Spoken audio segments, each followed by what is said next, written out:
நம்ம புக் பண்ணிட்டோம். ஆனால் எனக்கு வர முடியாத சூழ்நிலைகள் நிறையா.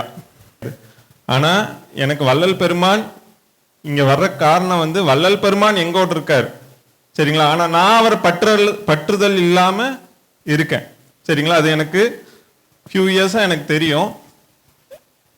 அப்படி இருக்கும்போது அவரே என்னை வந்து வழி அனுப்பிச்சிட்டாரு. நான் ஃபர்ஸ்ட் ஒரு 5000 கட்டிட்டோம்னு நினச்சிக்கோ, அதனால நம்ம போய் ஆகணும். ஆனால் இங்கே வந்து பார்த்ததுனால தான் தெரியுது இது 5000 இல்லை, 50,000 இல்லை, 5 லட்சம் இல்லை, 5 கோடி கொடுத்தாலும் இந்த ஒரு அனுபவம் கிடையாது. சரி, அடுத்தது தவம். தவத்தில் வந்து நிறைய அனுபவங்கள் சொன்ன மாதிரி. இன்னைக்கு இருக்கிற யங் ஜென்ரேஷனில் பார்த்துட்டிங்கன்னா இந்த எண்ணங்கள் வந்து நம்ம சாதாரணமாக இல்லைங்க. நம்மளுக்கு காரண அறிவு நிறைய வேலை செஞ்சுக்கிட்டே இருக்கு. ஏன்னா பதிவுகள் ஜாஸ்தி ஆகிட்டே இருக்கு.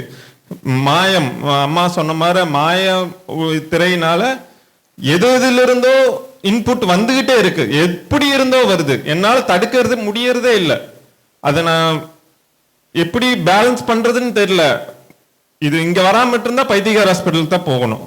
சைக்காலஜி கண்டிப்பா பார்க்க வேண்டிய சூழ்நிலை இருக்கு. ஏன்னா அந்த அளவுக்கு எண்ணங்கள் வந்து நம்ம பதிவாயிட்டு இருக்கு. நீங்க அதை ஆராய அது ஒன்னா என்ன சொல்றது, அம்மா உணவுக்கு இதுல இருந்து சொன்னாங்க. அது வந்து என்ன எண்ணங்களுக்கு நான் பொருத்திக்கிட்டேன். ஏன்னா அங்க வர்றதெல்லாம் வந்து என்கிட்ட தடை ஆயிட்டு அப்படி வந்து நின்றுது. வெளியே போறது இல்லை. எது கெட்டது எது நல்லதுன்னு பிரிச்சு ஆராய தெரியறது இல்லை.